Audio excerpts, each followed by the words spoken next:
I'm going to start today's episode with a quote from an old manuscript, and it reads, "And the exiles of this host of the sons of Israel who are among the Canaanites as far as Sharfat, and the exiles of Jerusalem who are in Sefarad, will possess the cities of the south." Now the reason I've selected this quote is because of this word, Sefarad, which is given in Hebrew like this. Now a later scribe writing in the 13th century in today's Spain actually has added a gloss of this as being Aspamia, which is most often translated or thought to be indicating the Latin term Hispania, which of course we will recognize as the English Spain.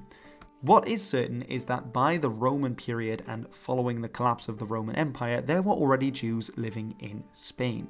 They were persecuted under the Visigothic Christian kings, but following the takeover of most of the Iberian Peninsula by Muslim Moorish rulers from North Africa, their situation on the whole improved somewhat. Jews were able to take part in both their own religious activities and in broader secular society, as much as these kingdoms had a secular society. However, it wasn't plain sailing all the way. There were various periods of both institutional and non-institutional oppression and pogroms directed against the Jewish community. But in general, for a large period of the Emirate of Cordoba and the later Taifa kingdoms, Jews had a larger degree of freedom and ability to be part of mainstream society than their brethren under Christian rulers to the north had. This would of course come to an end with the completion of La Reconquista, known in Spanish as the reconquest of the lands that had been taken over by the Moors. This was done symbolically in 1492 with the capture of Granada, the last of the Taifa kingdoms to fall to the joint monarchs, the Catholic monarchs of Ferdinand and Isabella. Following the capture of Granada, the end would come for the heyday of the Jews in the Iberian Peninsula with the Alhambra Decree, which basically decreed that those Jews living in Spain, many of whom had been living in those Muslim kingdoms, in particularly the south, either had to convert to Christianity, leave their religion behind, or they had to leave. Many decided that they would in fact leave. And this rather long backstory is the origin of the Ladino language, which I'll be talking about in today's video. That's a wrap. So it's important to note from the get-go that I'll be using the term Ladino simply because it's the term that I first encountered to describe this language, and I think most people are most familiar with this term for what we're talking about. Linguistically, I feel like the preferred term is often Judeo-Spanish, and many names for the language do occur in the various communities that speak the language and outside as well.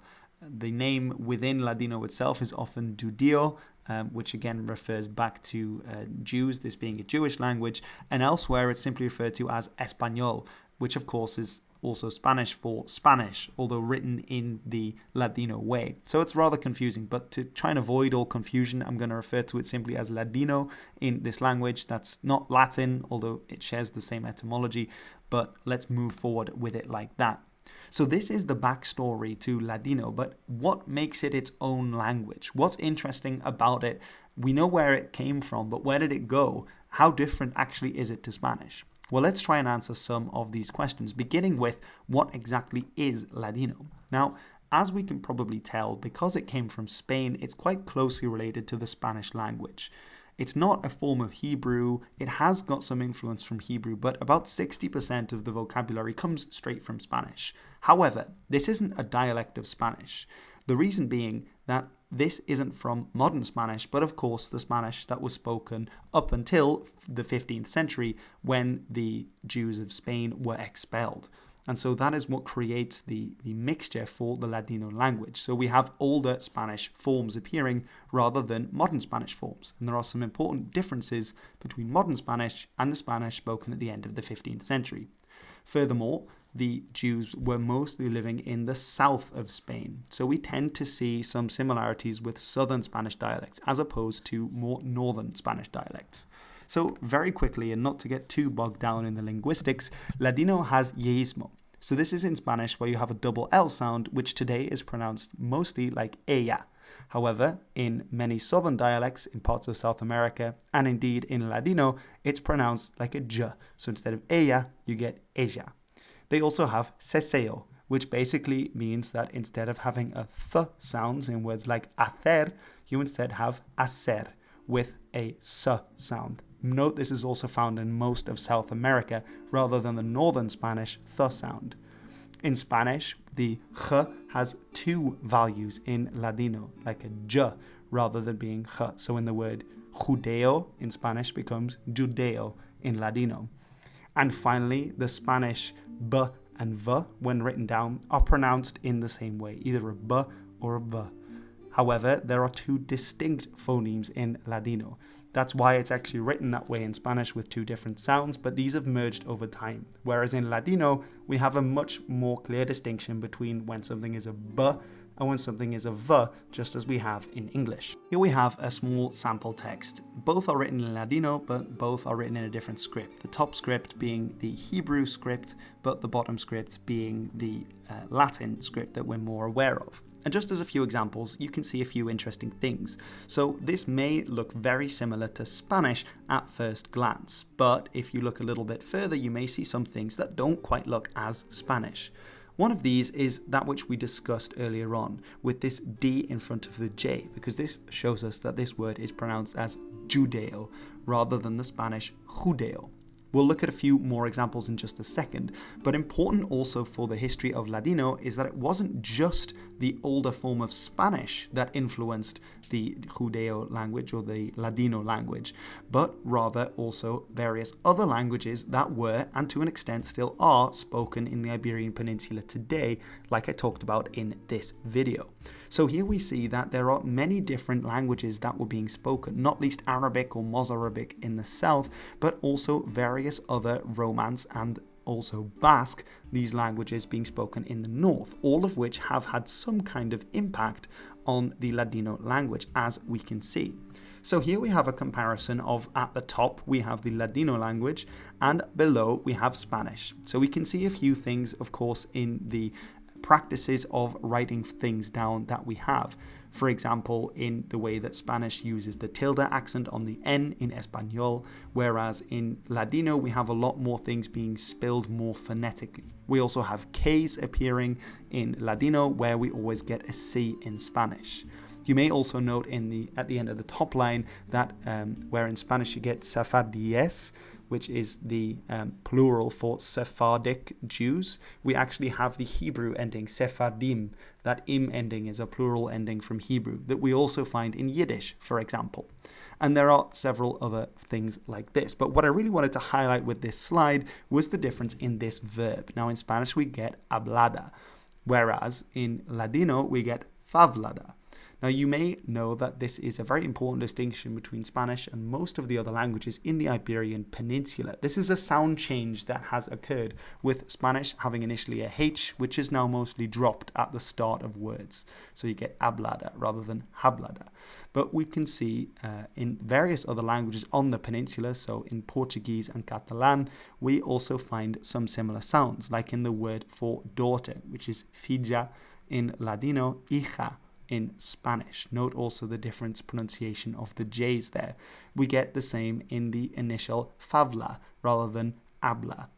And we also see that we have various forms that look more like Portuguese as opposed to Spanish. So important to know that it has a varied Romance base at its core, rather than being just Spanish. Ladino also has quite a lot of mostly vocabulary taken from Hebrew.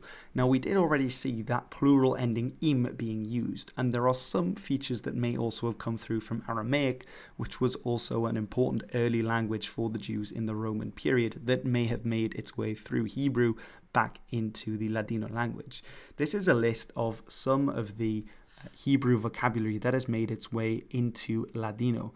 Some of these are very much related with religion, which makes sense as Hebrew was the language of the Torah, of the Talmud, and of religious education for a large part, while some other words also have come into the language that aren't as obviously related to religion, but probably still came into the language through reading of holy scriptures. More on that you can find in this video about what the Jewish languages are and how they have been influenced. Some interesting parallels with Yiddish as well to be seen there.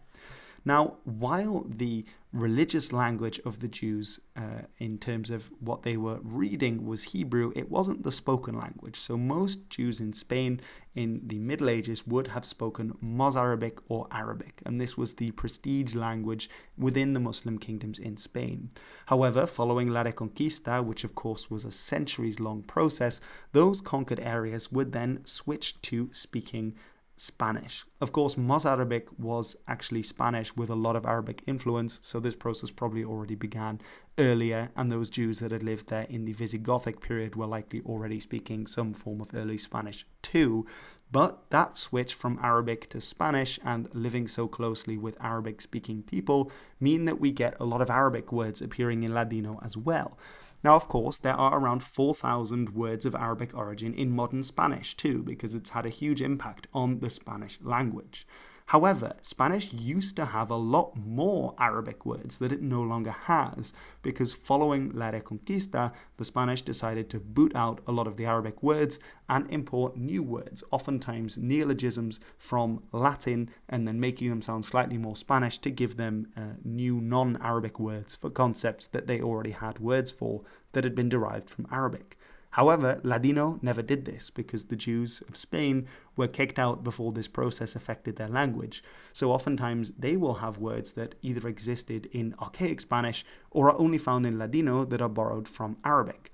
So here we have an example of some of these words that appear. There are many more to be found, but these are some of the most obvious directly borrowed from Arabic, because things start to get a bit complicated at this point in the story, as this is the last of the linguistic influences that we can trace to the Iberian Peninsula. Now, because the Jews were expelled from Spain, they didn't all go to the same place. Many of them would actually go to North Africa. And because of this, we have a special variety of Ladino which was spoken in North Africa called Haketia. And this dialect or group of dialects has a lot more Arabic in it because obviously the surrounding population were speaking mostly Maghrebi Arabic. And so they've picked up a lot more Arabic words that have appeared in this Ladino. This Ladino is also written in the Arabic script, which is quite interesting. Most of the Sephardic Jews, however, would not go to North Africa, but rather to the Balkans and other parts of the Ottoman Empire. And it's here that they would meet new linguistic influences that would change the language. Now, the most important of these languages was Turkish, the main language of the Ottoman Empire. Note that, as well as Turkish, a lot of words have also come in from Persian, but this is where it gets a bit complicated, because at this time the Turkish language is referred to by linguists as Ottoman Turkish, this form of Turkish having a lot more Arabic and Persian loanwords in it. So sometimes when we find a word in Ladino that has come from Turkish, it has originally come from Arabic or originally come from Persian as well. So here in the table, when we have a Turkish word that's been given with in the Arabic script, these are words that existed in Ottoman Turkish. As just like the Spanish with a lot of their Arab influences, when Turkey secularized in the 1920s following the dissolution of the Ottoman Empire, they also decided to remove a lot of their Arabic words, which means that modern Turkish is quite different to Ottoman Turkish. And in the case of kolay, we have both the Ottoman Turkish word, which is ultimately from Arabic, and the modern Turkish word. That's why some of the words are written in the Arabic script and other words are written in the Latin script, as modern Turkish is written in the Latin script, while Ottoman Turkish was written in the Arabic script. So that makes this history a little bit complicated, but also very interesting that those Jews that left Spain, went to Ottoman-ruled areas, also learned some words from Turkish and the various languages that had influenced Turkish, and these were then added into the Ladino language. Depending on where they settled then, each of these Ladino-speaking communities had different linguistic influences. French was a very important language around the Mediterranean, and of course in the Balkans they would have picked up Serbo-Croatian, Bulgarian, Greek, and Romanian, depending on where they settled and with whom they interacted. This means that we have quite a lot of different variations in Ladino, depending on where the Ladino speakers have actually come from themselves. Within the Ottoman Empire, this language was referred to as Yahudise, and this is likely referring to the fact that it was spoken by the Jews, but interestingly, it also led to some confusion with actual Spanish back in Spain. The Persian poet Enderun le Fazl actually noted that the Castilians speak the Jewish language, but they are not Jews. And so for them, they believed that indeed the Spanish language was the Jewish language, because for them, those who spoke it were those Sephardic Jews who had left Spain. An anecdote that I found out about and have no idea about the authenticity, so take it with a pinch of salt, says that two Sephardic ladies that were living in Sarajevo when they were opening up a Spanish embassy heard a Spanish priest giving mass in Spanish, and they thought that he was Jewish because he was speaking almost the same language that they were speaking. Of course, he was not, but it's an interesting little overlap. It's known that this Ladino language actually became very prominent, particularly in trading circles, with many Sephardic Jews being involved in cross-Mediterranean trade, as well as in the city of Salonika, which is today, of course, the Greek city of Thessalonica. It's known that it actually became somewhat of a lingua franca in the city, meaning that even non-Jews who lived there learnt the language and were able to communicate with the broader population. It had a newspaper that was published in the Ladino language, of course using the Hebrew script as well as using the Latin script at times as well, which is very interesting. However, this would all come to an end in 1941 with the Italian and then the German invasion of the Balkans and Greece, meaning that the area where most of the Sephardic Jews lived in the Ottoman Empire had suddenly been invaded by powers that would do anything they could to exterminate them. Unfortunately for the Jewish population in these areas, around 50,000 of them from Salonika alone were rounded up and sent away to their deaths. 96% of them would never return. This decimated the Ladino-speaking population in these areas, and it never returned to the levels that it had been before. Around the world, there are still places where Ladino is spoken, with some of the old locations in the Balkans and in Greece and North Africa still having a few speakers. However, most of those from North Africa were sent away following the partition of Palestine and the various wars between Israel and the Arab states. So there are now also communities living in Israel and in the United States. However, the Ladino language has come under several different threats depending on where in the world it is spoken. In Israel, while most people of Sephardic heritage now live there, most of the people that would have spoken Ladino have now switched to speaking Hebrew as their main language, given that this is the official language of Israel and the language of everyday life there. Most people that still speak Ladino in Israel are very old and had learned it as children and have not passed it on to their children and grandchildren. There is quite a large Sephardic or Ladino-speaking population in South America as well. However, there the language faces a different threat to the language no longer being passed on.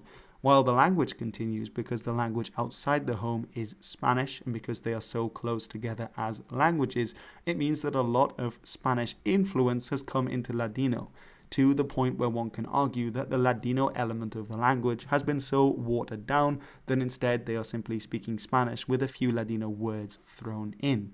This is a similar problem as to that being faced by various other minority languages around the world, including with Frisian, where because pretty much everyone that speaks West Frisian also speaks Dutch, a kind of mixed form is appearing that some might argue is resembling more a dialect of Dutch rather than a language in its own right. Well, the same thing is going on with a lot of the Ladino-speaking population today, particularly in South America. However, Ladino is still being used in a few religious institutions as well. For example, in the synagogue in Sarajevo in Bosnia and Herzegovina, there are still services being held in the language, as well as in a few synagogues in the United States too. Interestingly as well is the fact that many people who come from Sephardic backgrounds but did not grow up with the language, in particular artists, are learning the language again to be able to sing the songs that have been passed down for generations in the Ladino language by the Sephardic community. I'd really recommend giving them a listen. You also get a taste for the language that way and what it sounds like, and it's really nice music, so I'll put some links in the description below and you can check that out. We also have a few different institutions that are attempting to keep the language alive by teaching it at higher education, these being in both Israel and in the United States. In 2017, the Real Academia Española also said that they would do more to help the Ladino language in terms of funding its education. This came off the back of the Spanish government's announcement that they would be offering Spanish citizenship to all people of Sephardic origin by way of apology for the Alhambra decree that had removed all these people who had lived in Spain for many generations simply for the fact that they were Jewish and sent them packing. Of course, while a very traumatic event, that is also the reason that the Ladino language came into existence. Currently, I'm not sure how many Sephardic Jews have accepted this Spanish citizenship and moved back to Spain, but it's nice that they're doing something to help the language as well, because it's a very interesting language that would be a shame if it disappeared. There's a few more videos that I'd like to highlight before rounding off. One is by Sam Aronow, who has a really good channel, really interesting stuff about Jewish history. He's done a few things, of course, about Sephardic Jews and various movements to do with that and the Ladino language. Another channel that I'd highly recommend is WikiTongues. This isn't just for Ladino, but for all sorts of minority and non-minority languages that you can hear being spoken by native speakers. There's nothing like hearing a language being spoken by someone who isn't a native speaker. So instead of listening to me butcher it with a half Castilian accent, I recommend go and listen to a native speaker to get a real sense of the language. And finally, this video about the basics of grammar really goes into depth about the differences between Ladino and actual or Castilian Spanish, so you can get a much better flavor of it there. Highly recommend that you check that out as well. But that, for now, is the end of this video. Let me know in the comments below, had you heard of Ladino before, of Judeo-Spanish? Did you know what it was all about, or is this the first time that you heard it? So I had heard of it before. I'd vaguely thought it was something from Gibraltar, but I didn't actually know that it was particularly the language that had been spoken by Sephardic Jews in Spain and then when they left. So really enjoyed doing the research for this one, finding out a little bit more about it. I've been looking into some things about Yiddish as well, which has some interesting parallel developments, but then in the other corner of Europe. So that's quite cool. Anyway, let me know in the comments below what you found out, what you found interesting, and any extra information. I'd be much obliged. Any speakers of Ladino as well, always great to hear from the native speakers. Absolutely. There'll be some links to resources in the description below, as well as to some other videos. So check those out as well. And until the next time, I have been Hilbert, and this has been The History.